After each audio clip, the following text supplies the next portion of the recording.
breaking news. So akamanyiro ka mwami Kizempa ne mutowe Kagame Paulo Kagame akamanyiro kabadde bakola mu ggwanga lya Democratic Republic of Congo. Finally nginaku z'omwezi 27 omwezi gwa June omwaka gwa 2025 kagenda kukoma. Finally okitegera ekintu ekyo muna Uganda nakugamba ekintu kino akinjagala nnyo olabe ensonga za Congo zino. Nakugamba mweno revolution oba ekintu ekigenda mu maaso mu nsi Congo ne Uganda zensi ze basinga okwetaaga ku Africa.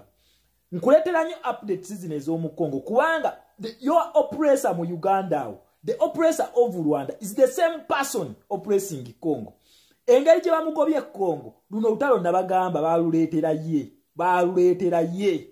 Finally baba forcing into a peace deal. Museveni ne Kagame ng'ennaku z'omwezi 27 omwezi guno bagenda kusayininga peace deal. Peace deal weno eri mu ggwanga lya United States of America. America yebirimu nabagamba America has come here to stay wano. So we are graduating from this class of the Democratic Republic of Congo. Respect mwena wetubadde tuvuga ensonga za Congo.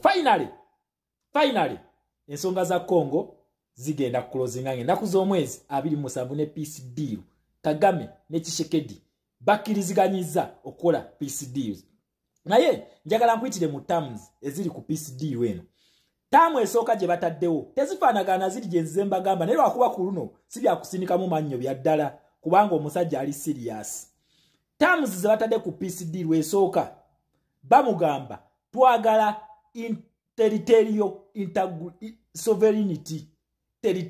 sovereignty nti Democratic Republic of Congo temugenda kuddamu kusaalimbira wadde okugirinya kakati bana Uganda a parliament ye yayisa essente mugende mukole enguudo Congo tuli mu mbeera ki enguudo zaabwe ziri mu mbeera ki kubanga akakasente mane nye kagenze sente zonna ze bayisa parliament yamwe nga bazewoze na kuzewola mbagenda kola mu nguudo mu ggwanga lya Congo zirugenze.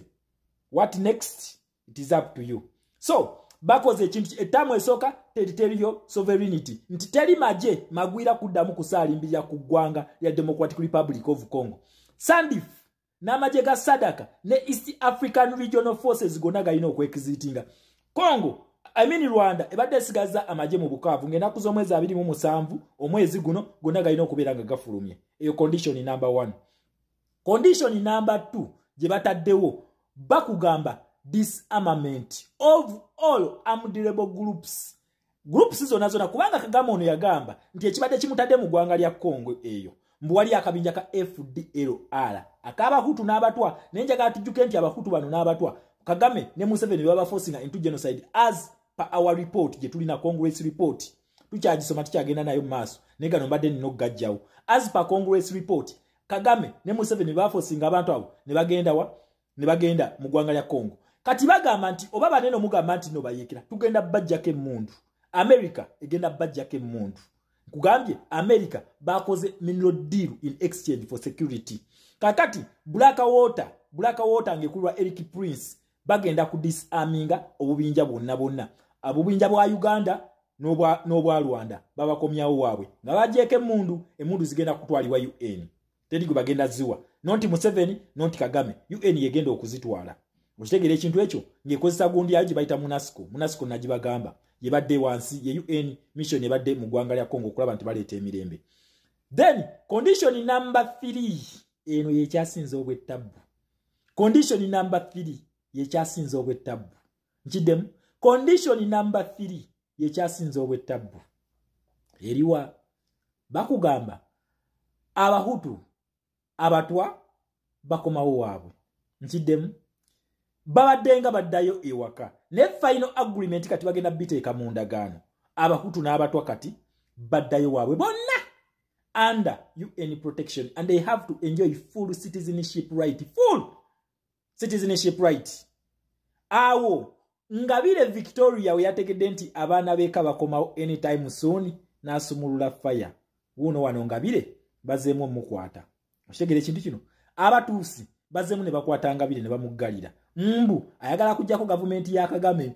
Nakugamba abatuusi bano basiru bayina teeka eji bonna ne Museveni ne Kagame bwati we bakola buli gwakwata amuteekako prison kati n'engabire bazzeemu ne bamukwata bamutaddeko gwa treason okitegera bamutaddeko gwa treason nti yagala kusuula gavumenti ya Kagame bana abatuusi basiru nabagamba abantu bano basiru ate tebalina ba advisors balina magezi tebamanyi kati batandise omuzimba essaawa eno ngabire tewali kye basobola kumukola tewali era bagenda kumusiba bamale bamute kubanga ki ono Reuters ono w'omulaba ono mu America nabagambye America yazze mu region wali wetuva mu ggwanga Democratic Republic of Congo tuyingira Uganda nabagambye America azze kutereza region ayina bye yeetaaga ayina gwabanja naye gwabanja alaga nti agenda mu BRICS era yasindise Jessica Alupo mbu ayagala cha BRICS permanent member ana etunuli akamuseveni kano nenkasasira kankwase nako akasajja kano naye sometimes nkaleka bule sinti kakozesa nnyo obusiru lwaki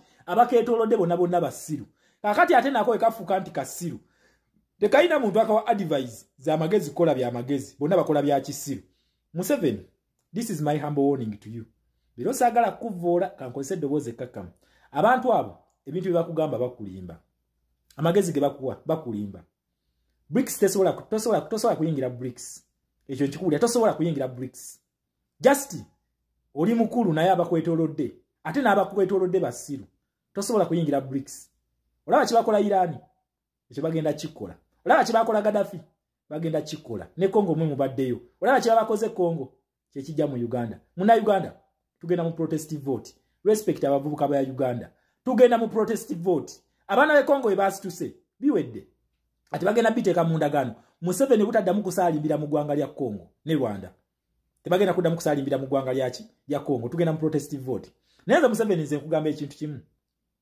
saagala musaayi Aisha masikiririza mu kuyiwa musaayi otukoze ebintu bingi ossa abantu bangi ife okukwata okutta kigenda tubeerera kyangu nnyo ekyo kimanyi ne family yonna yino gisaanya butaddamu kulabika kigenda kubeera kyangu kubanga senga mu Uganda asituka bwati kino kulayira Museveni ogenze magombe ne family yo naye you can prevent that okisobola kubanga ekijjo kimanyi ono America ono mulaba agenda kukulaga kikyali ebyo wewana wanambo ogenda mu BRICS okola ki agenda kukulaga kikyali you can prevent this okimanyi nti America bano the same people be bakuleeta mu ntebe era wali oyina okubeera okuzanya democratic rule oshegera obere champion wa democracy ku kalulu omuddugavu ekyo kimanyi ze mission ze mwasayininga n'abazungu bano noziryamu olukwe essaawa eno bakufunidde replacement ye Kyagulanyi Kagame bamufunidde replacement Ingabire okitegera ekintu ekyo so tosikamugwa kulwa abatuusa abato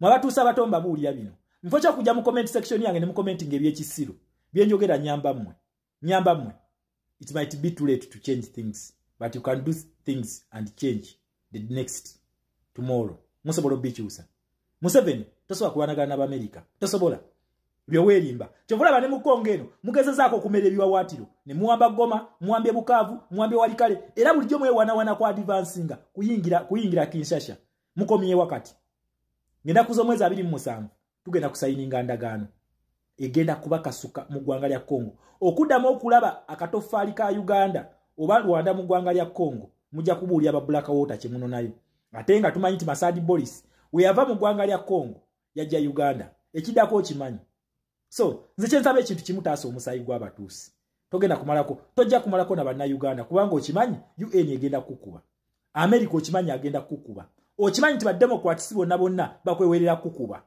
so nze nsaba ekintu kimu tolaga nnyo mampanti kuba tolina kyoli tolina just yodawo kuzimba bwoti oba olina kyoli lwaki abasirikale bwate bakuba abantu nga bebisa obukookolo lwaki mwebikookolo lwaki ojjayo feesi zammwe kuba omuntu atalina kyatya feesi tagibikka njagala mukuba abantu nga feesi temuzibisse ate bino byonna bigenda kuggwe then namwe basindika mukuba abantu mwadde mwebise feesi mbakakasa time egenda tuka bagenda bafuna ekyo nkikubuulira kubanga oyo Museveni mutiitiizi abawaga naye mutiitiizi muhozi mutiitiizi so nze kyensaba kiriki Museveni wejjeeko egoyo muteese ne Kyagulanyi ebintu bigwe tufune peaceful transfer nga we kyakolebwa Kenya under Daniel Arap Moi ebikolobero byokoze naye yabikola nga we kyakolebwa ewa HH under Edgar Lungu omugenzi kati nga tannaziikibwa nakati nkusaba kulwa abatuusa abato kulwa Africa kulwa East Africa kulwa Uganda ne Rwanda Museveni you people, you should stop no being me.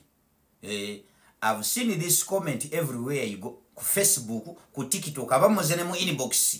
Mbungate waze kujayo mpapula. Jangu esimbewe wamwe mchimumbasa.